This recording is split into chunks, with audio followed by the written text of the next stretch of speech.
Baik pemirsa TVR Parlemen, seperti yang diketahui berdasarkan data resmi dari Kementerian Ketenagakerjaan, total buruh atau pekerja yang ter-PHK di tahun 2025 sebesar 88.519 pekerja, di mana ini meningkat setidaknya 10.000 dibandingkan dari tahun sebelumnya, yaitu tahun 2024.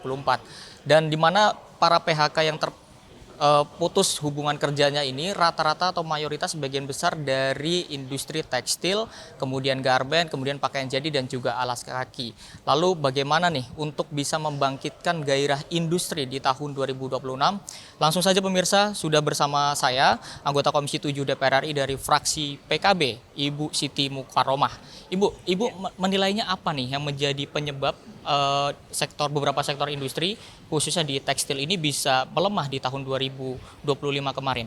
Ya, pertama saya rasa untuk kita bisa menata termasuk industri pertekstilan yang ada di negara kita ini, saya rasa ada hal yang perlu kita tata ulang bersama-sama untuk seluruh pihak, yaitu pertama adalah tentang tentunya regulasi yang punya keberpihakan, satu ya. Kedua, pasar yang tentunya harus berpihak kepada industri dalam negeri.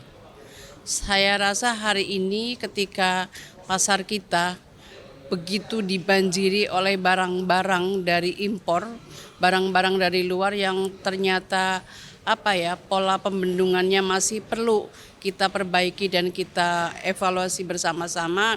Saya rasa itu menjadi bagian dari salah satu persoalan yang harus kita selesaikan. Karena bagaimanapun ketika kita berbicara tentang memperbaiki industri tekstil yang ada dalam negeri, maka kita tidak bisa lepas dengan seperti apa konsep pasar yang ada di Indonesia antara keterbukaan dan pembatasan dari pasar dari luar negeri. Karena bagaimanapun ketika hari ini teknologi semakin canggih, teknologi semakin luar biasa dan juga konsep atau regulasi pasar dari luar yang begitu terbuka, maka ini juga akan menjadi pembatasan atau menjadi persoalan buat peningkatan industri dalam negeri. Karena bagaimanapun industri dalam negeri konsep pada pemasarannya akan sangat terpengaruh dengan seberapa besar barang masuk dari luar. Jadi saya rasa memang ada beberapa hal yang harus kita tata ulang. Pertama tentu adalah tata ulang tentang bagaimana membatasi atau meminimalisir masuknya barang dari luar. Yang kedua juga saya rasa kita perlu mengoptimalkan atau menggerakkan teman-teman yang bergerak di industri tekstil yang ada di Indonesia ini untuk selain peningkatan kualitas juga harus punya kemampuan untuk punya daya saing dengan luar negeri. Memang terkadang kita agak berat ya, karena apa? Kadang-kadang kita agak beratnya adalah ketika bahan baku yang kita siapkan itu terkadang justru baru menyiapkan bahan baku itu sudah bisa menjadi harga yang masuk dari luar. Nah, disinilah tentang bagaimana menerapkan pasar, harga pasar yang harus menjadi kekuatan agar daya saing yang dimiliki oleh para industri-industri dalam negeri ini mampu untuk bertahan di pasar. Terus sisi lainnya juga saya rasa juga butuh peningkatan kualitas juga buat para tenaga kerja juga ya. Artinya bahwa industri ini juga akan semakin diterima oleh pasar, semakin luas, semakin besar, itu juga terkadang kita juga tidak bisa mengabaikan tentang kualitas.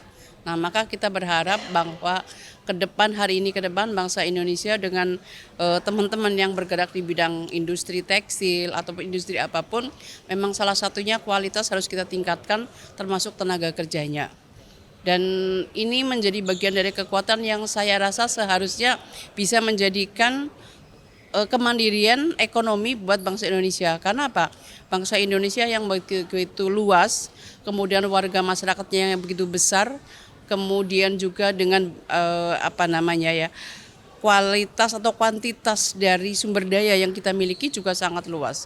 Maka seharusnya ada pola-pola atau kemampuan yang kita miliki agar bangsa Indonesia itu punya eksistensi, punya kekuatan termasuk di bidang industri yang ada di Indonesia ini. Terima kasih Ibu Siti. Oke, sama-sama. Dan pemirsa TVR Parlemen, itulah wawancara saya dengan salah satu anggota Komisi 7 DPR RI, Ibu Siti Mukaromah.